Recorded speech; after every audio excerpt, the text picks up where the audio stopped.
3 years I lived as her husband, and I died like her dog. When I came back, the system I got was called Simp No More. The rules were simple. The farther I stayed from my Ice Queen wife, the more rewards I'd get. All I wanted this time around was to make a fortune, not a marriage. So why does she keep looking at me like she's seeing a ghost? Sign it. The house, the cars, they're all yours. I'll add $10 million to sweeten the deal. A voice, cold as a December wind, cut through the fog in my head. No warmth, no emotion, just business. I blinked my eyes open, my skull feeling like it was trying to split in two. The face staring down at me was familiar. Exquisite, beautiful, and frozen solid. My wife, Isabella Vance. She slid a document across the polished mahogany table. The bold letters at the top burned into my retinas. Divorce agreement. Wait, wasn't I dead? I'd been kidnapped by her business rival, a bastard trying to get to her, and thrown into the river. I could still feel the icy water filling my lungs, the crushing darkness, the finality of it all. How the hell did I wake up 3 years in the past, back on the exact day we got divorced? A flood of memories, not my own, washed over me. They belonged to a lone soul from another dimension, a being who went by Orion. When the original owner of this body died, I, Orion, had taken his place. So, I was reborn, but not really. I, a being who once commanded cosmic energy, was now stuck in the body of this sad sack named Ethan Cole. Ethan, what are you waiting for? Isabella's voice held a new edge of impatience. For a man in your position, this is more than generous. I looked down at the agreement, then back up at her. In my borrowed memories, the original Ethan had loved her down to his bones. For 3 years, he'd been the Van Cess live-in charity case, doing laundry, cooking meals, waiting on her and her parents hand and foot. He was less a husband and more of a well-behaved servant. And what did it get him? Isabella never gave him the time of day. Her parents saw him as a pathetic freeloader. Even their housekeeper ordered him around. In the end, he threw his life away for her. What an absolute fool. Ding. Host soul integrity confirmed. Simp no more. System now active. New objective. Sign the divorce agreement. Make a clean break with Isabella Vance. Reward. Starter pack. Contains $10 million cash. God-tier culinary arts mastery. A robotic voice echoed inside my head. A system, me, a cosmic entity, bound to something like this. Whatever. It wasn't like I wanted anything more to do with this woman anyway. I picked up the pen. Without bothering to read the fine print, I scrawled Ethan Cole on the signature line. The handwriting was bold and fluid, a confident script the old Ethan could never have managed. Done. I pushed the papers back to her. Isabella had a whole speech prepared, a list of rationalizations and justifications. They all died in her throat. She just stared. She'd imagined 1,000 different scenarios. Ethan crying and begging her to reconsider. Ethan grabbing her leg, refusing to let go. Ethan demanding to know why she was so heartless. Maybe he'd even get on his knees. The one thing she never imagined was this. Clean. Quick. Like he was throwing out the trash. You're not going to read it? She finally managed to ask, a tremor in her voice. She didn't seem to notice herself. No need. I stood up, glancing around the opulent mansion I called a prison for 3 years. I'll just grab my things. With that, I turned and walked toward the stairs. My things didn't amount to much. Just a single battered suitcase filled with a few changes of cheap clothes. That was the sum total of Ethan Cole's worldly possessions after 3 years of marriage. When I came back downstairs, suitcase in hand, Isabella was still sitting on the couch, frozen in the same position, like a flawless marble statue. She watched me, her eyes a swirling mix of emotions. Confusion, scrutiny, and was that a flicker of panic? I didn't have the energy to guess. I walked straight to the front door. Ethan, she called out suddenly. I paused, but didn't turn around. The money, she said, her voice regaining its icy composure. I'll have my assistant wire it to your account tomorrow. As of now, we're even. Fine. Just one word. I pulled open the heavy door and stepped outside. No hesitation. No looking back. The sunlight was bright. I took a deep breath, a feeling of absolute freedom washing over me. Goodbye, Isabella. Goodbye to being a dog on a leash. My name is Ethan Cole now, but I'm not the Ethan Cole you knew. Standing on the curb outside the gated community, I felt a momentary sense of dislocation. Now what? Ding. Congratulations, host, on completing the introductory objective. Your rewards have been distributed. $10 million has been deposited into your bank account, ending in 6688. God-tier culinary arts mastery has been downloaded. You are now among the world's greatest chefs. My phone buzzed. A notification from my banking app. Westlake Bank. A deposit of $10 million was made to your savings account, ending in 6688 on October 5th at 10:35 a.m. Your new balance is $10,000,023.54. I stare at the long string of zeros with a profound sense of detachment. $10 million. To my former self, it was pocket change. In the astral planes I once roamed, cosmic essence was the only true currency. Still, in this world, money talked. At least I wouldn't be sleeping on a park bench tonight. I flagged down a cab that pulled up. Take me to the best residential building in the city, I told the driver. He eyed me in the rearview mirror, his gaze lingering on my worn-out suitcase. A flicker of contempt crossed his face, but he put the car in drive. The Pinnacle? Huh, he grunted. You know, apartments there start in the 8-figure range, kid. I'm just looking, I said evenly. The car pulled up to the sales gallery for the Pinnacle. The second I stepped out, I saw someone I'd hoped to never see again. Caleb Hayes, Isabella's most persistent suitor, a classic trust fund brat, and the architect of my, Ethan's, murder. He was holding court by a large architectural model, surrounded by a fawning circle of salespeople. Carrying my suitcase, I walked right in. The staff in the lobby took one look at my clothes and the pathetic luggage that screamed out of place and adopted expressions of polite disdain. No one approached me. I didn't care. I walked over to the model myself. Well, look what the cat dragged in. Ethan Cole. Caleb's voice boomed with exaggerated surprise. Isabella finally kick you to the curb? What are you doing here with that sad little suitcase? Soaking up how the 1% live. His cronies burst into laughter. A saleswoman, clearly trying to impress Caleb, glided over to me. Sir, can I help you with something? She asked, her smile all plastic. If you're just here to look, I'm afraid we don't allow tours. The subtext was clear. Get lost. I ignored her. Pointing to the grandest tower on the model, I asked, that top-floor penthouse. How much? The saleswoman blinked, then chuckled as if I'd told the funniest joke in the world. Sir, you must be joking. That's our crown jewel unit. It's $38 million. Are you? Her eyes raked over my body, her meaning unmistakable. Can you even afford the property taxes? Caleb laughed even harder. Ethan, are you insane? Do you have any idea what $38 million is? They could sell you for parts and not make a dent in that price. I was done wasting time with these gnats. I pulled out my phone and dialed the number for the gallery's general manager, which I'd Googled in the cab. Hello, is this Mr. Peterson? My name is Ethan Cole. I'm in your sales gallery right now, interested in the A1 penthouse at the Pinnacle, but your sales staff doesn't seem very keen on selling it to me. The man on the other end, Peterson, was clearly confused but remained professional. Mr. Cole, please hold on. I'm coming down immediately. Less than a minute later, a slightly stout, middle-aged man in a tailored suit came jogging over. Which one of you is Mr. Cole? I raised a hand. Peterson saw me and paused, his professional facade barely concealing his surprise. But he recovered quickly. Mr. Cole, a pleasure. I'm Mark Peterson, the manager here. You're interested in the A1 penthouse. I don't need to see it. I'll buy it, I said calmly.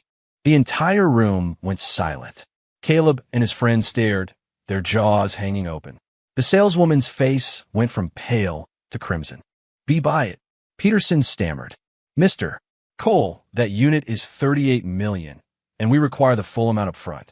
I know, I cut him off, but I only have $10 million right now. A snort erupted from Caleb, quickly turning into a full-blown belly laugh. Holy hell, I almost thought you'd struck gold. You come in here talking big with only $10 million to your name, trying to buy a $38 million apartment? Ethan, did the divorce break your brain? Peterson's expression soured. He clearly thought I was messing with him. I ignored the chorus of ridicule and looked straight at the manager. But I have something else to cover the other $28 million. And what would that be? Peterson asked, his brow furrowed. A way to save your son's life. The words hung in the air. Peterson's face instantly drained of all color. His son was suffering from a rare degenerative disease, muscular atrophy, respiratory failure. He'd been in the ICU at Westlake General for almost 6 months. Doctors were stumped. They'd already told him to prepare for the worst more than once. He'd kept it quiet, a private agony known only to his immediate family. The only reason I knew was because of the original Ethan's memories. In the previous timeline, a desperate Peterson had approached Isabella, hoping she could use her connections to bring in an international specialist. Ethan had been standing right there and heard everything. How did you know that? Peterson's voice trembled. His eyes darted around, full of shock and suspicion. I don't just know about it. I can cure him, I said, my tone flat but carrying an undeniable weight. For a being who once reshaped reality, a simple mortal illness was trivial. Caleb, who had been listening with a confused look, finally lost his patience. Peterson, what are you listening to this clown for? He's a con artist. Get him out of here. I'm trying to look at property. You want to be responsible for wasting my time. But Peterson wasn't listening to Caleb anymore. He stared at me, his eyes locked on mine, as if I were the last life raft in a raging sea. You can really cure my son? Believe me or don't. I shrugged, unconcerned. It's a one-time offer. A $38 million apartment in exchange for your son's life. If you ask me, you're getting the better end of the deal. Sweat beaded on Peterson's forehead. His logical mind was screaming that this was insane, that this young man was a charlatan. But the desperate heart of a father refused to let go of this sliver of hope. After a long, agonizing moment, he gritted his teeth. Fine, I believe you. If you can save my son, the penthouse is yours. It's a gift. No gifts. I held up a hand. 10 million is the price. The rest is my fee for services rendered. Now, let's go to the hospital. Yes, of course. Peterson was so emotional he could barely speak, quickly leading the way out. Everyone in the sales gallery was stunned into silence. Caleb was completely dumbfounded. He couldn't process why a man like Peterson would fall for the ramblings of a washed-up loser. Peterson, are you crazy? He's a liar, Caleb shouted, running after us. Peterson stopped and turned, his gaze now cold as steel. Mr. Hayes, this is a private family matter. If you wish to continue looking at properties, another agent will assist you. If you wish to cause a scene, please remember that the Pinnacle is not a place where just anyone can act a fool. Without another glance at the furious Caleb, he turned back to me and made a respectful gesture. This way, please. I walked past Caleb Hayes without even looking at him. We got into Peterson's car and sped toward Westlake General. In a private room in the VIP wing, I saw Peterson's son, a teenager, maybe 15, so thin he was barely more than a skeleton, hooked up to a ventilator, his life signs faint. Peterson's wife sat by the bed, her eyes red and swollen, her face etched with exhaustion. Mark, who is this? She asked, looking at me with confusion. This is Mr. Cole. He's a miracle worker, here to save our boy. Peterson explained breathlessly. The woman's face fell with disappointment. I was too young. I didn't waste time on pleasantries. I walked to the bedside and pressed my fingers against several key pressure points on the boy's body. To the untrained eye, it looked like a simple touch. In reality, I was channeling a minuscule thread of cosmic energy through his system, clearing the blockages that were crippling him. To a mortal, that energy was more potent than any medicine on earth. When I was done, I spoke.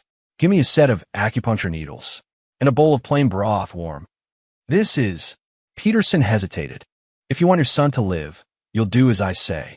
He gritted his teeth and immediately had his assistant take care of it. Minutes later, the needles and broth arrived. I took the sterile needles and, with an expert's touch, inserted them into several major points on the boy's body. Then I took the bowl of broth, gently opened his mouth, and slowly fed it to him. Any doctor would have called it reckless. Feeding an unconscious patient could easily lead to choking and asphyxiation. Peterson and his wife held their breath, their hearts in their throats. When the bowl was empty, I removed the needles. It's done, I said simply. He'll wake up in about half an hour. After that, regular meals, some sunlight. He'll be back to normal within a month. That's it. The couple couldn't believe what they were hearing. They had consulted the best doctors, tried countless expensive treatments, all with no results. And now, I'd fixed it with a few needles and a bowl of broth. Ding! Hidden objective complete. First display of power. Reward. God-tier medical arts mastery has been automatically merged with host's existing knowledge. You are now the foremost medical expert in this world. The system's voice chimed in again. So, this world's ultimate medical knowledge was just a different application of the same universal principles I already knew. Makes sense. I was about to leave when the boy on the bed twitched a finger.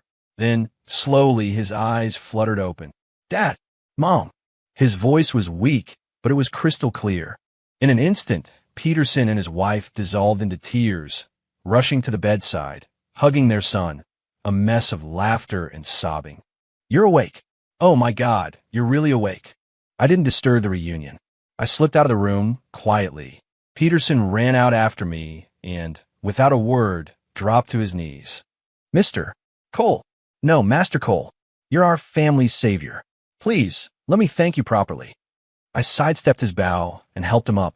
I told you, it was a transaction. When will the paperwork for the apartment be ready? Immediately. I'll get it done immediately, Peterson said, wiping his eyes. I'll call my legal team right now. I guarantee you'll have the deed in your hands by the end of the day. He pulled out his phone and started making calls right in front of me, his tone forceful and absolute.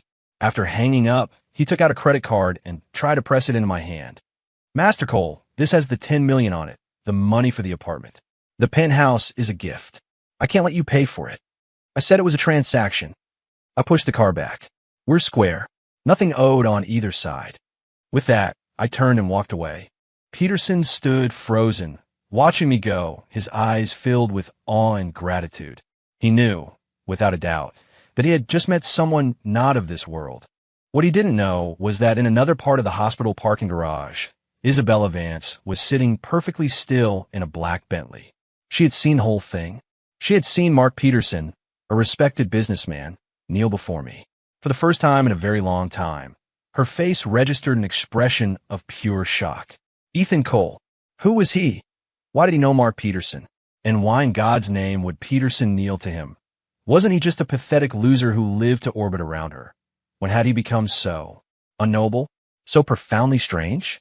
Isabella's hands tightened on the steering wheel, her knuckles turning white. A terrifying, unfamiliar feeling gripped her heart. She felt like she was losing control, like the world was spinning off its axis into a future she could no longer predict. By evening, I had the keys and the deed to the penthouse at the Pinnacle. Peterson was nothing if not efficient. Standing in the 3,000-square-foot duplex, looking down at the glittering expanse of Westlake City, I felt nothing. The place was too big, too empty. My stomach growled, rudely reminding me of my mortal needs. I hadn't eaten all day. Perfect. Time to test out the system's god-tier culinary arts. I walked into the kitchen, which was a professional-grade marvel, and opened the massive double-door refrigerator. It was completely empty, right? New place. I headed downstairs to a nearby gourmet market. Pushing a cart through the brightly lit aisles, surrounded by the sights and smells of fresh food, was a surprisingly grounding experience. A touch of ordinary life that even a cosmic wanderer like me could appreciate. I bought a little of everything: prime beef, fresh seafood, a rainbow of vegetables. At the checkout, the girl in front of me, dressed in a plaid skirt and white blouse that looked like a private school uniform, was arguing with the cashier. Ma'am, this bag of chips is on sale. It's supposed to be $2.99, not $3.25. The scanner says $3.25. Honey, it's a quarter. You're holding up the line. The girl's face flushed red with embarrassment as she fumbled in her wallet. I couldn't just stand there. I pulled $1 out of my pocket. I've got it, I said, handing it to her. She froze, turning to look at me. She had big eyes and long lashes, like a porcelain doll. Oh, thank you, sir, she said, her voice soft as she took the dollar and paid. I just nodded, thinking nothing of it. Back in my new home, I laid out my ingredients and went to work. The chef's knife was a blur in my hand, dicing and slicing with impossible precision. Searing, sautéing, poaching, braising, the state-of-the-art appliances seemed to come alive under my touch. In less than an hour, A four-course meal was laid out on the massive dining table. Seared scallops with a lemon butter sauce, black pepper ribeye, garlic butter shrimp, roasted asparagus, and a wild mushroom consommé. The aroma filled the entire apartment. I sat down, satisfied, and was just about to take my first bite when the doorbell rang. Strange. Who could possibly be looking for me? I opened the door to find the girl from the market. The one in the uniform. She was holding an empty plate, her eyes wide as she peered past me, her gaze fixed on the feast I'd prepared. Your apartment. It smells amazing, she said, scratching the back of her head. I live right across the hall. I couldn't help myself. So my neighbor. I glanced at the empty plate in her hands, then at her hopeful, hungry expression. It was almost comical. You want some? She nodded so fast her head bobbed, like one of those dashboard toys. Come on in. I stepped aside. Whoa. The moment she saw the spread on the table, her jaw dropped. Did you make all this? You're incredible. This looks like something from a Michelin star restaurant. She wasn't shy. She grabbed a fork and immediately dug into the ribeye. Oh my God, this is the best thing I've ever eaten, she mumbled through a full mouth, her eyes closing in pure bliss. Watching her eat with such gusto gave me, the cook, a strange sense of satisfaction. What's your name? I asked. Mia Hayes, she answered, her mouth still full. What about you, mister? Ethan Cole. Ethan, she was a charmer. Do you live here all by yourself? You made so much food. As of today, yes. Awesome, she blurted out, then slapped a hand over her mouth. I mean, not awesome that you're alone. I just meant, could I, maybe, come over for dinner sometimes? I could do dishes to pay for my meal. She clasped her hands together, looking at me with pleading puppy dog eyes. Before I could answer, my phone rang. Unknown number. I answered it. A voice I recognized instantly, a voice that grated on my very soul, screeched from the other end. Ethan Cole, you useless piece of trash. You get back here right now. It was my ex-mother-in-law, Carol Vance. Her voice was a weapon, sharp, condescending, and laced with entitlement. Is there something you need? I asked, my voice turning cold. You have a nerve to ask what I need? Isabella is sick, and where the hell are you? Get your ass back here and take care of her. You live in our house for 3 years. Did you really think a piece of paper means you're off the hook? I'm telling you, as long as my daughter needs something, you will come running. Hilarious. I was divorced from Isabella. Did this old woman really think she still had any authority over me? If she's sick, she can see a doctor or hire a nurse. It has nothing to do with me, I said flatly. There was a stunned silence on the other end. Carol was clearly not used to being spoken to this way. Then the explosion. How dare you? Ethan, how dare you speak to me like that? The food you ate, the clothes you wore, everything you had came from the Van Cess. You think you got wings now? I am ordering you to be back here in 10 minutes. If you're not, I'll make sure you can't even get a job as a dishwasher in this entire city. Is that right? I chuckled softly. I'll be waiting. I hung up and blocked the number. Across the table, Mia's eyes were wide. Wow, Ethan, you got guts. Was it your ex-mother-in-law? Yep. She sounds like a nightmare, Mia said, sticking her tongue out. But you were pretty cool just now. I didn't say anything, just went back to my meal. A minor annoyance like that wasn't going to ruin my appetite. Meanwhile, back at the Vance mansion, Carol was trembling with rage. The nerve. The absolute nerve. That deadbeat actually hung up on me, she shrieked, pointing at Isabella, who sat on the couch, her face impassive. Isabella, do you see this? This is the wonderful husband you picked. The second he's free, he thinks he's king of the world. Isabella didn't respond. She did feel sick, a sharp, twisting pain in her stomach. Before, whenever she felt the slightest bit unwell, Ethan would materialize at her side, bringing her warm broth, massaging her temples, his devotion absolute. But today, not only was he absent, he'd hung up on her mother. He really had changed. An unfamiliar emptiness echoed in her chest. Mom, stop calling him, she said, rubbing her temples wearily. We're divorced. So what if you're divorced? He sponged off our family for 3 years. Does he think he can just walk away? Not a chance. Carol stood with her hands on her hips. I'm gonna go find him right now. I refuse to believe I can't put that little worm back in his place. She started for the door. Mom, Isabella called out. Do you even know where he lives? Carol froze. Right? Where did the loser live? It dawned on her then that not once in 3 years had any of them cared about a single detail of Ethan's life, other than what he could do for them. Where he was from, who his friends were, what he liked. They knew nothing. Carol's face cycled through shades of red and white before she finally stomped back to the couch in frustration. Isabella took out her phone. As if moved by some unseen force, she dialed her assistant. Find out where Ethan Cole is living now. After dinner, Mia insisted on doing all the dishes. Watching her small frame bustling around my enormous kitchen, I had to admit the empty apartment suddenly felt a little more like a home. All done, Ethan, she announced, drying her hands and beaming at me. Thanks, Mia. No problem, she said, waving her hands. For a meal like that, I'd wash dishes all night. Hey, can I get your number? We should be friends. And, if you ever make too much food again, you could just text me. She held out her phone, a QR code for her messenger app already on the screen. I scanned it and accepted her request. Her profile picture was an adorable kitten. Her username was Mia Meow. Okay, I'm heading back. Good night, Ethan. Good night. After she left, I went to the living room, sat cross-legged on the sofa, and tried to meditate. To cultivate. The ambient energy in this world was pitifully thin, but it was better than nothing. I drew the faint wisps of power into my body, circulating them through my damaged energy channels, slowly healing the vessel I now inhabited. It was a slow process, but it was progress. I don't know how long I sat there before a series of sharp, urgent rings from the doorbell shattered my concentration. I frowned. Who would be here this late? I opened the door and froze. Isabella Vance. She was dressed in a sharp business suit, her hair in a perfect, severe bun, her makeup flawless. But her face was pale, her lips colorless. She looked terrible. When she saw it was me, her eyes flickered, a hint of uncertainty in her gaze. What are you doing here? She asked, her tone immediately suspicious. It's my home. Where else would I be? I retorted. Your home. Her frown deepened.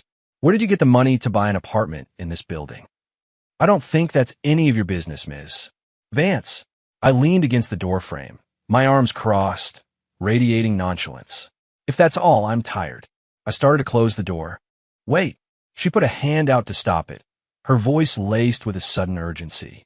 Ethan, we need to talk. What is there to talk about? Today. Why did you go see Mark Peterson? She stared into my eyes, searching, trying to peel back the layers. So that was it. She knew what happened at the hospital. Who I see and what I do are no longer things I need to report to you, I said with a small, cold smile. Isabella, have you forgotten? We're divorced. She was at a loss for words. She was right. They were divorced. Why did she have to be here, interrogating him? As his ex-wife, or as. The pain in her stomach clenched again, sharp and vicious. Cold sweat beaded on her forehead, and she swayed on her feet. On pure instinct, I reached out and steadied her. Her skin was burning up. A fever? I immediately dropped my hand and took a step back, re-establishing the distance between us. You're sick. You should be at a hospital, not here, I said, my voice flat. Isabella leaned against the wall, breathing heavily, her expression a chaotic storm. Before, if she'd so much as sighed in discomfort, Ethan would have acted like the world was ending. Now, he stood 10 feet away from her, his gaze as calm and detached as if he were looking at a complete stranger. The whiplash of it, the stark difference, was a physical pain, 1,000 tiny needles pricking at her heart. Ethan, she bit her lip, her voice raspy. What do you want? What do I want? I laughed, a humorless sound. Isabella, I think that's my question. It's the middle of the night, and you're at your ex-husband's apartment. What is it that you want? I needed to know if you were in some kind of trouble. The money for this place. Did you get from Caleb Hayes? What kind of deal did you make with him? She thought I was working with Caleb? That he had paid me to cure Peterson's son. The woman's logic was truly something else. You don't need to worry about my affairs, I said, my patience finally wearing thin. Ms. Vance, please leave. I moved to close the door again. Ethan. She lunged forward and threw her arms around me from behind. Her body was pressed tightly against my back, the heat of her fever seeping through my shirt. My entire body went rigid. The memories, Ethan's memories, surged up like a tidal wave. He had dreamed of this, of her holding him just once. He died without that dream ever coming true. And now Orion, a stranger in his skin, was the one getting the embrace he so desperately wanted. The irony was crushing. Ding. Host has made physical contact with ex-wife. Dignity value. -10. Warning. Host must immediately disengage and maintain distance, or punitive measures will be activated. The system's alarm jolted me back to the present. Without a second's hesitation, I pried her fingers from my chest and pushed her away. Isabella, have some self-respect, I said, my voice like ice. She stumbled back against the wall, staring at me in disbelief. Her eyes welled up, shimmering like a lake about to breach its banks. Ethan, do you have to be so cruel to me? We're even, remember? I left her with those words and slammed the door shut, locking it, cutting her off, leaving her and all her broken pieces on the other side. In the hallway, Isabella leaned against the cold wall, her body slowly sliding down until she was huddled on the floor. The tears she'd been holding back finally came, streaming silently down her cheeks. Why? Why did it turn out like this? In the last life, it was only after Ethan died that she realized the truth. She loved him, deeply, utterly. The regret had consumed her. She had used the full power of the Vance fortune to destroy Caleb Hayes, leaving his family bankrupt and his life in ruins. Then, on a rainy night, she'd stood on the banks of the same river where they'd thrown Ethan and ended her own life. She thought that was the end, but fate, or God, or something, had given her another chance. She woke up on the morning of their divorce. She was ecstatic. She swore that this time, she would treat him right. She would make up for everything. She would make him the happiest man in the world. She'd prepared the divorce agreement, loaded with generous terms, as a first gesture, a way to compensate him before she slowly, carefully won him back. She even had a backup plan. Once he had the money, she would freeze his accounts, leaving him with no choice but to return to her. She knew it was despicable, but she was terrified of losing him again. But nothing had gone according to her script. Ethan had changed. He was no longer the man who followed her around like a lost puppy, his eyes filled with nothing but her. He was cold, distant, powerful. He was a mystery. He signed the papers without a second thought and walked away without a backward glance. He had, through his own means, moved into the pinnacle, a place even she looked at with a degree of aspiration. He could cure diseases that had baffled the world's top specialists. What had happened to him? Or was this man not her Ethan at all? The terrifying thought took root in her mind, growing like a monstrous weed. She buried her face in her hands and began to sob. After some time, the door across the hall opened. Mia Hayes stepped out, holding a steaming mug. She saw Isabella huddled on the floor and jumped. Ma'am? Are you okay? Isabella looked up, her eyes puffy. She recognized the girl, the illegitimate daughter of the Hayes family, Caleb's half-sister. An outcast, always living on the fringes. What was she doing here? Mia recognized Isabella, too. It was hard not to recognize the queen of Westlake City's business world. Ms. Vance, what are you doing here? Isabella asked, pulling herself together, wiping her tears, her icy mask snapping back into place. I live across from Ethan, Mia said, as if it were the most obvious thing in the world. Ethan, not Mr. Cole, just Ethan, said with such familiarity. Another dagger twisted in Isabella's heart. Are you here to see him? I heard a noise out here, so I came to check, Mia said, holding up the mug. You look like you're not feeling well. I just made some ginger tea. Would you like some? Isabella stared at the mug, her thoughts a whirlwind. Once upon a time, the person who made her ginger tea was Ethan. She shook her head. No, thank you. She turned and walked, unsteady on her feet, toward the elevator. Her silhouette was lonely and desolate. Mia watched her go, then looked at the closed door of my apartment and sighed. Man, adults are so complicated. She took her tea and went back inside her apartment. In my living room, I was oblivious to the drama in the hallway. I was too busy looking at the new mission the system had just issued. Ding! Chain quest triggered. The CEO's Redemption, Part 1. Mission name, Reject the Past, Embrace the Future. Description, Isabella Vance has developed an intense and complicated interest in the host and has initiated Operation Win Back My Man. The host must remain steadfast, reject all her advances, and establish normal social relationships with other exceptional members of the opposite sex. Reward: God-tier driving skill, 1 custom hypercar, the Spectre's Kiss, has been automatically delivered to your parking garage. Hint: your neighbor, Mia Hayes, is a promising candidate. I read the mission hint and almost rolled my eyes. This system was a real pot stirrer, but the reward was undeniably tempting. God-tier driving skills, a one-of-a-kind hypercar. For any man, that was a hell of a lot more appealing than a woman who'd already gotten him killed once. I walked to the massive floor-to-ceiling window and pulled back the curtain. Far below, Isabella's Bentley was pulling out of the complex. I watched it go, feeling nothing at all. Isabella Vance, I don't care if you've been reborn 100 times. I don't care what your grand plan is. Whatever was between you and Ethan Cole is over. This life is mine, and I'm living it for myself. The next morning, I was woken by a rapid-fire series of knocks on my door. It was Mia. She was dressed in sweats and a hoodie, her hair in a high ponytail, radiating energy. "Morning, Ethan. I made breakfast. Want some?" She held up a container. I was about to say no, but the smell of bacon and coffee hit me, and my stomach made the decision for me. Sure, it was just simple breakfast sandwiches and coffee, but they were surprisingly good. "You're a good cook," I said honestly. "My mom taught me," she said with a proud grin. "Hey, so I have a part-time job I need to get to, but it's kind of far. Do you think you could give me a ride?" She clasped her hands together, looking up at me through her lashes. The system's mission popped into my head. Establish normal social relationships. Giving a neighbor a ride seemed pretty normal. "Yeah, sure. Where to?" "The Starlight Equestrian Center out on the west side of town." "A horse ranch." "All right," I nodded. "Let's go when you're ready." Down in the underground garage, I clicked the key fob. Across the cavernous space, a car roared to life. Its lights flashed, illuminating a body of sleek, liquid black carbon fiber, a design so futuristic it looked like it belonged on another planet. The Spectre's Kiss. Mia's mouth dropped open into a perfect, "Oh, no, freaking way. Ethan, is this your car?" She ran over, circling it like it was a holy relic, her eyes sparkling. "This is insane. This is the Spectre's Kiss. It's a one-off custom build. You can't even buy this."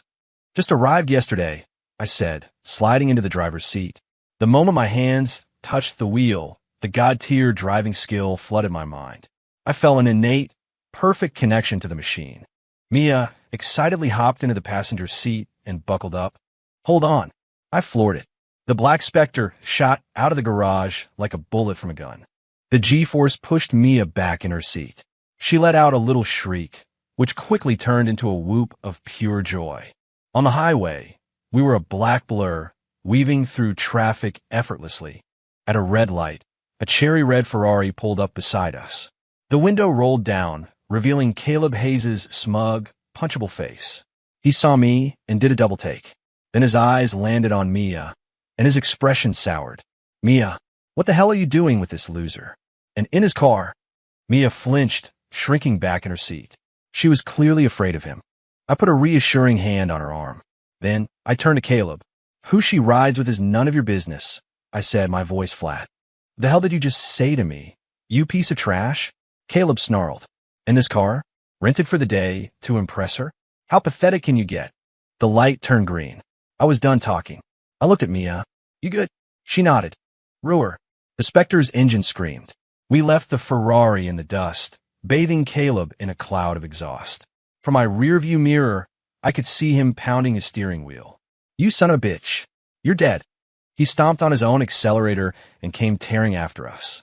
And just like that, we were in a high-speed chase. Caleb wasn't a bad driver, and he knew these roads. He kept trying to cut me off to run me into the rails.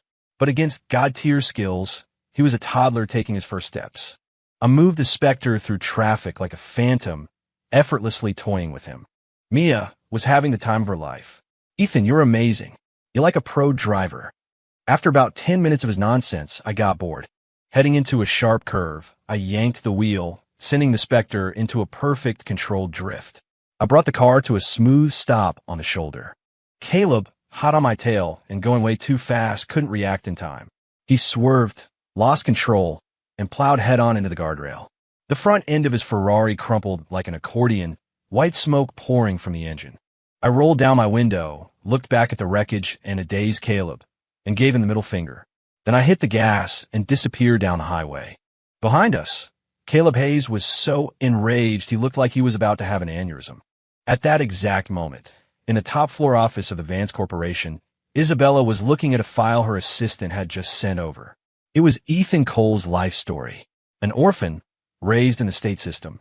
Good grades, got into Westlake University on a scholarship. Worked his way through school. Couldn't find a job after graduation. Was introduced to her family and married into it. His record was a blank slate. There was nothing. But if he was just an ordinary man, how could she explain any of it? The penthouse, the hypercar, his connection to Mark Peterson. The fact that he could perform medical miracles? Her assistant sent another file. A video. It was dashcam footage from that morning, showing the Spectre and the Ferrari racing on the highway. She watched my flawless maneuvers, my calm, unshakable control of the vehicle. Her heart sank even further. The video ended with a clear shot of me flipping off Caleb's wrecked car. Arrogant, dominant. It was the polar opposite of the timid, accommodating man she had married. But the thing that truly bothered her, the thing that made her chest ache, was the girl in the passenger seat. Mia Hayes, Caleb's sister. When had they gotten so close? A fire of pure, undiluted jealousy ignited in Isabella's heart. She picked up her phone and made a call. Hello, it's me. I need you to find out everything you can about Mia Hayes. We got to the Starlight Equestrian Center, and Mia went to change into her work uniform. With time to kill, I decided to rent a horse. They gave me a magnificent black stallion, a thoroughbred named Tempest. I swung myself into the saddle with a single fluid motion. In my old life, soaring through the cosmos on swords of pure energy was routine. Riding a horse was child's play. I took Tempest out onto the main field, letting him run, feeling the wind whip past my face. In a nearby arena, a group of people were running a show jumping course. One rider, on a powerful white horse, was particularly skilled, drawing applause from the onlookers. It was Caleb Hayes. The guy was like a bad penny. He saw me, too, and his eyes burned with hatred. After his run, he and a few of his buddies walked over, blocking my path. Cole, didn't think you'd have the balls to show your face here, Caleb sneered. What, you think wrecking my car was the end of it? What do you want, Caleb? I reined Tempest in, looking down on him. Simple. He pointed to the obstacle course. You and me. 1 round. You lose, you get on your knees, crawl between my legs, and stay the hell away from Mia. And if I win, you win. Caleb barked out a laugh. If you win, I'll get down on my knees and call you daddy in front of everyone here. His friends howled with laughter. They all knew Caleb was a nationally ranked equestrian champion. To them, I was just some random guy on a rental horse. Fine, I said. You got a deal. Ethan, no. Mia, now in her work clothes, came running over. Don't do it. He's a professional. You can't beat him. It's okay, I said, giving her a look that told her to trust me. The competition started quickly. Caleb went first on his champion white stallion. His form was perfect, his movements precise. He and the horse moved as one, clearing jump after jump with incredible speed. The crowd cheered. Everyone knew the contest was already over. Then it was my turn. I leaned forward and patted Tempest's neck. All right, big guy. Let's show them what we can do. Tempest seemed to understand, letting out a defiant snort. I squeezed my legs, and he exploded forward like a black cannonball. My riding style wasn't the polished, by-the-book technique Caleb used. It was the style of a warrior, forged in 1,000 lifetimes of battle. It was raw, instinctive, and powerful.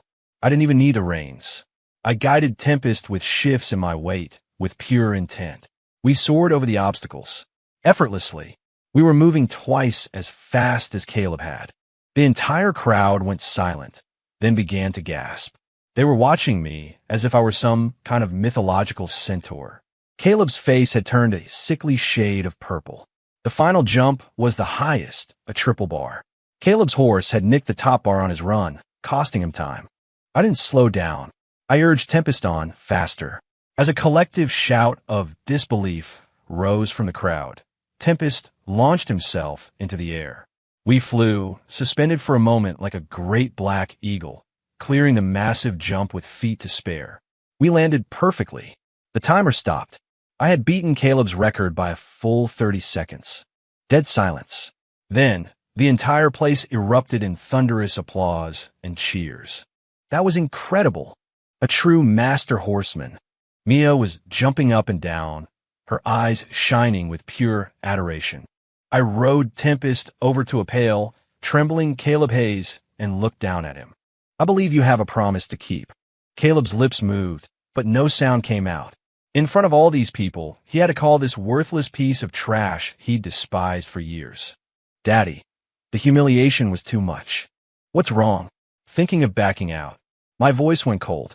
My gaze seemed to physically strike him. He stumbled back a step. I. Caleb's lips moved, but no sound came out. If you can't handle losing, just say so, I scoffed, turning Tempest to leave. I had no real interest in humiliating garbage like him. But then, everything went sideways. A few of Caleb's friends rushed me from behind, swinging riding crops, aiming for Tempest's legs. Tempest! The horse cried out in pain and reared up, his front hooves pawing at the air, trying to throw me. Mia screamed. Getting thrown from a panicked, powerful horse like this could kill a man. But I barely shifted in the saddle before I had my balance again. I patted Tempest's neck, sending a calming wave of energy into him, instantly soothing his pain and fear. Then, I turned my head and looked at the men who had attacked my horse. My eyes were like shards of ice. You're looking for death. The men flinched under my gaze, but with their numbers, they felt brave. You're the one who's dead. You think you can embarrass Caleb and walk away. They came to me again, crops raised. I snorted in contempt and leaped from the saddle. I moved like a phantom, appearing directly in front of one of the men. I caught his wrist as he swung, and with a simple twist. Crack! The sharp sound of snapping bone was followed by a scream like a slaughtered pig. I kicked him, sending him flying into another one of his friends. The rest of the group froze, paralyzed with fear. I walked toward them, slow and deliberate, each footstep like a hammer blow on their hearts. Who's next? They looked at me like I was a demon crawled up from hell. They dropped their crops and ran, stumbling over each other in their haste to get away. The entire equestrian center was silent. Everyone was staring at me as if I were a monster. Caleb had collapsed on the ground, a dark, wet patch spreading across the front of his expensive breeches. He had pissed himself in terror. I walked over and crouched down in front of him, patting his cheek. Remember this, I said softly. There are some people in this world you just don't mess with. I stood up and walked over to Mia. She was still in shock, just staring at me. You okay? I asked. She snapped out of it and shook her head furiously, a strange, excited light in her eyes. Okay, Ethan, that was the coolest thing I've ever seen. I smiled and took her hand. Come on, let's get out of here. Okay. I led Mia away, and the crowd parted for us, their eyes filled with a mixture of fear and awe. Long after we were gone, Isabella's Bentley pulled into the equestrian center. She took in the scene, the lingering tension, the broken man on the ground that was once Caleb Hayes, and her frown deepened. From the frantic whispers of the bystanders, she pieced together what had happened. The car chase, the bet, the humiliation, the ambush, the brutal, decisive victory. Each new detail was a blow to her heart. Ethan, he knew medicine. He could drive like a professional racer. He was a master horseman. And he knew how to fight. And he was ruthless. Was this the same man who was once too soft-hearted to even kill a fish for dinner? She knew it with a chilling certainty now. The man walking around in her husband's body was not her husband. But then why? Why did her heart still ache for him? Why did the image of him holding Mia Hayes' hand feel like a physical wound?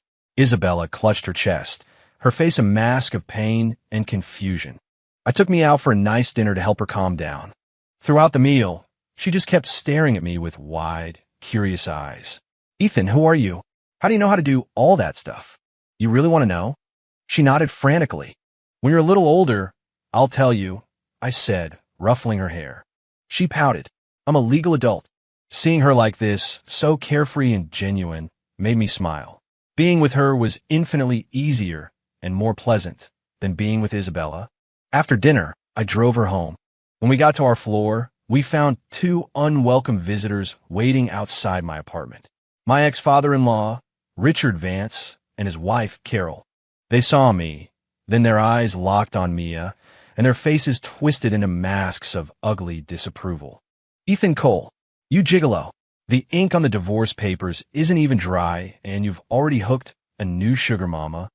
Carol shrieked, pointing a finger at my face. I knew you were too eager to leave. You had this one lined up the whole time, didn't you? Richard stood there, his face grim, radiating disapproval. Ethan, the Vance family took you in. Is this how you repay our generosity? The generosity? I almost laughed out loud. Did they have any idea what my life had been like in their house for 3 years? We're divorced. Who I spend my time with is my business, I said, my voice ice. But what are you two doing here at my home? We're here for Isabella, Carol said, hands on her hips, her voice dripping with self-righteousness. You heartless monster. She's been so upset over you she can't eat, can't sleep. She's wasting away, and you're out here, whining and dining some little tramp. Her venomous gaze fell on Mia. Mia shrank back behind me, intimidated. I moved to shield her completely, and my eyes went flat and cold. First, Isabella and I had an amicable divorce. Nobody left anybody. Second, how she's doing is no longer my concern. And third, if you ever speak about this young lady like that again, you will regret it. My voice was quiet, but the chill in it made both Richard and Carol flinch. It was in that moment they finally seemed to realize that the man standing before them was not the doormat they had abused for 3 years. What are you going to do? Are you threatening us? Are you going to hit us? Carol stammered, her bravado failing her. Leave. It was just one word. You. I said. I repeated, each word sharp and heavy. Get out of my sight. I let a fraction of my true nature, the killing intent honed over eons of conflict, leak into my gaze. It was an aura they felt in their very bones. It was the predatory stare of a wolf looking at sheep. Richard and Carol scrambled backward, practically falling over each other to get to the elevator. You just wait, Ethan Cole. We're not done with you. Carol's parting shot was muffled by the closing elevator doors. I just shook my head. Pathetic. Ethan, Mia started, her voice full of worry. Don't worry about them. They're nothing. I put a hand on her shoulder. I'm here. Okay, she said, her nod firm. The way she looked at me, with total trust, was something new. Richard and Carol went straight home and gave Isabella a wildly embellished version of events, painting me as a cold-hearted user who had dumped her the moment a better opportunity came along. Isabella listened to her parents' tirade in silence. She knew Ethan wasn't that kind of person. At least, he hadn't been. They knew him. She wasn't so sure. Isabella, you can't let him get away with this. Carol pleaded. He's obviously latched onto that Hayes girl now. The Hayes family isn't on our level, but they still have money. He's just trying to marry into another rich family. Mia Hayes. Isabella frowned. She's the illegitimate one. She has no power in that family.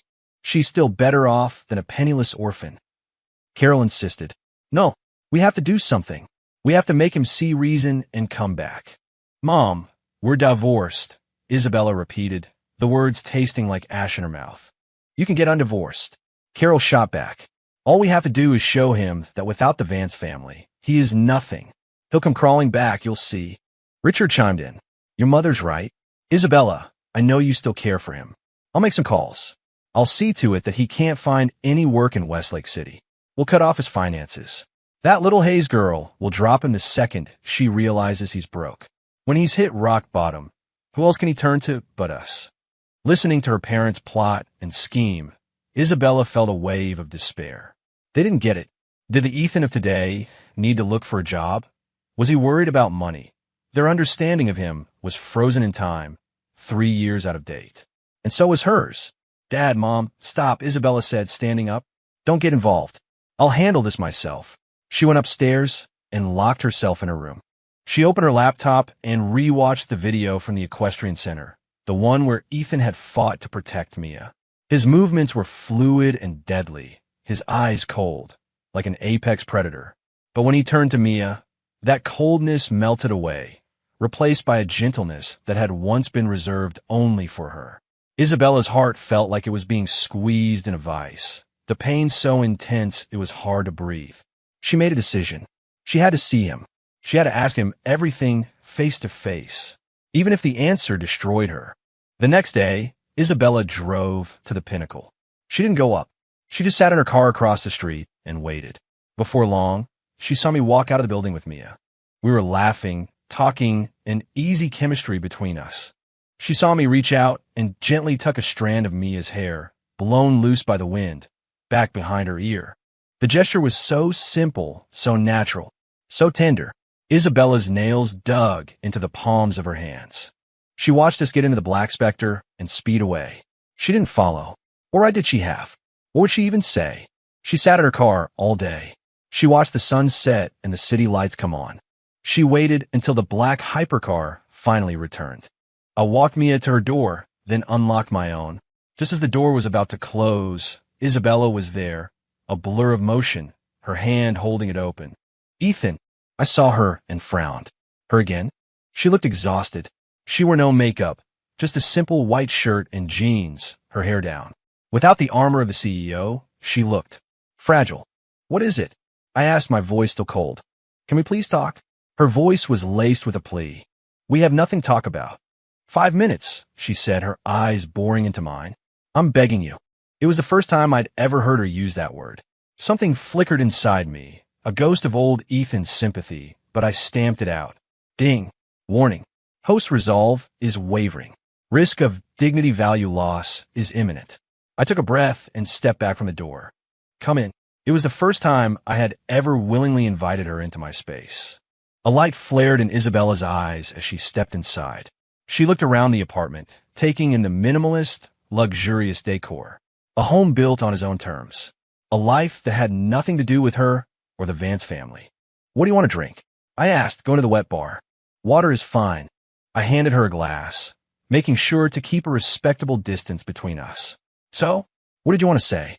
Isabella clutched the cool glass, the condensation grounding her. She looked up, her gaze locking with mine. Ethan, were you reborn too? She asked it, the question that had been haunting her, the most terrifying possibility of all. My pupils contracted. The air in the room became thick, heavy. I stared at her, and she stared back, her eyes a mix of nerves, hope, and abject fear. She knew about rebirth? Could it be? An impossible thought flashed through my mind. What are you talking about? I didn't confirm or deny. Don't lie to me, Isabella said with a bitter smile. You're too different. The man I knew couldn't drive like that, or ride a horse like that, and he certainly couldn't fight. And he would never, ever have looked at me the way you do. Like a stranger. So you think I was reborn? I countered. I don't know. She shook her head, a tear finally escaping and tracing a path down her cheek. I just know that I was. I died 2 years after you did. And then, I woke up on the morning of our divorce. She had finally confessed her secret. I was silent. So, she was a regressor too. That explained her bizarre behavior on that first day. It explained why she kept seeking me out. She wasn't trying to humiliate me.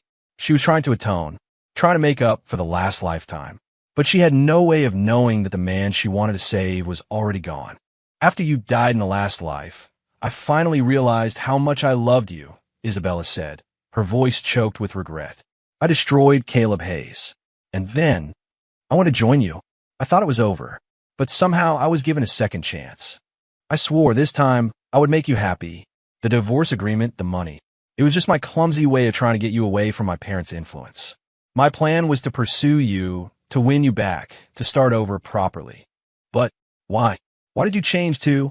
Why did you stop loving me? She was crying openly now, all traces of the business queen gone, replaced by a heartbroken woman. I listened quietly, a complex mix of feelings stirring within me. So this was the truth behind it all. A tragic story, a love realized too late, and a soul in the wrong place. Ethan, she looked at me, her eyes pleading. Tell me, were you reborn too? Are you doing all of this because you hate me? If I said yes, maybe it would be a kindness. Hate, at least, is a kind of connection. But I couldn't lie to her, and I refused to be tangled up in her past. I looked her straight in the eye and spoke, my words clear and precise. Isabella, you're mistaken. I wasn't reborn. The Ethan Cole who loved you is dead. I'm just a stranger who happens to be living in his body. My words struck her like a bolt of lightning. The color drained from her face, leaving it a ghostly white. What? What did you say? She whispered, her lips trembling. I said, I'm not your Ethan. I repeated, my voice calm. He died when they threw him in that river. I'm another soul entirely. A traveler from another world. No, that's impossible. She shook her head, desperately trying to deny the horrifying reality. You're lying. You have to be lying. You're him. You're just saying this to punish me. Believe what you want, I said, tired of explaining. You have your answer. Now you can go. I had dismissed her, but Isabella didn't seem to hear. She just stared into space, whispering to herself. That's why. That's why. That's why he knew so many things. That's why he was so cold. That's why. It was true. He wasn't him. The man she had come back to save was gone forever. Everything she had done, all her plans, all her regret, it was all for nothing. A cosmic joke. The immense weight of her grief and despair was too much to bear. Her eyes rolled back in her head, and she collapsed. I moved in a flash and caught her before she hit the floor. Ding. Host has made physical contact with ex-wife. Shut up, I growled. The system went silent.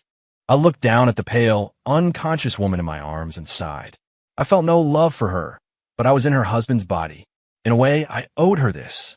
A final act of closure. I carried her to the sofa and used a set of decorative pins from a vase to press on a few of her pressure points. She stirred, her eyes fluttering open. She saw my face inches from hers, and, for a moment, her gaze was completely blank. You should go, I said, backing away. We're even now. Even. Yes, that was the word. They were even. Her debt to Ethan Cole could never be repaid.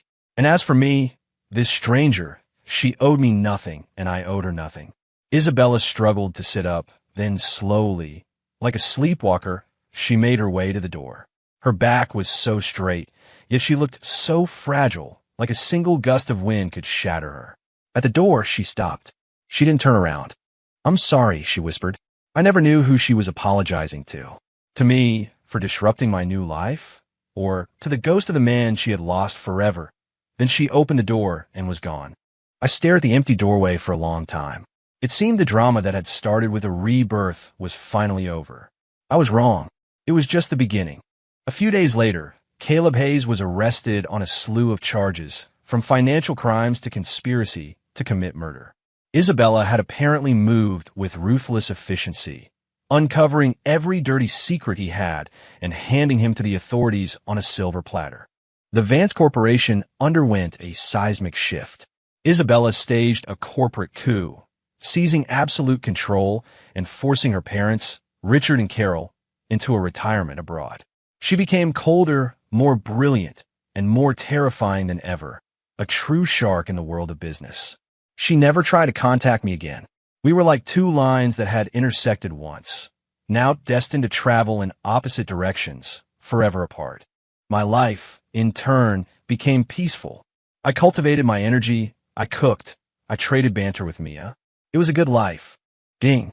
Congratulations, host, on completing the chain quest. The CEO's redemption. Final rating, S-Class. Ultimate reward.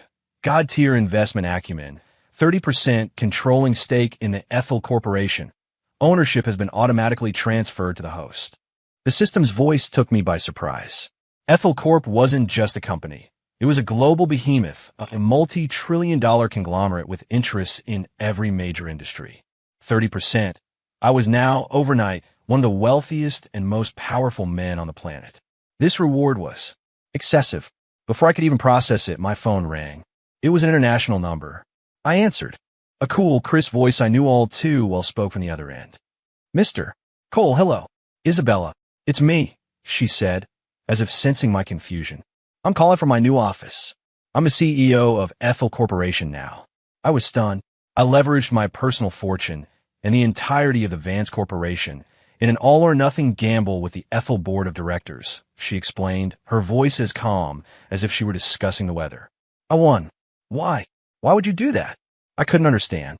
Because I wanted to be able to stand on the same level as you. I heard a faint, dry chuckle from her end, laced with an emotion I couldn't quite place. Ethan Cole, or should I call you Orion? The debt I owe the man from my past can never be repaid. But you took his body. You inherited his life, his karma. So now, you're the only one I can collect from. Are you ready, Orion, to play a new game with me? End.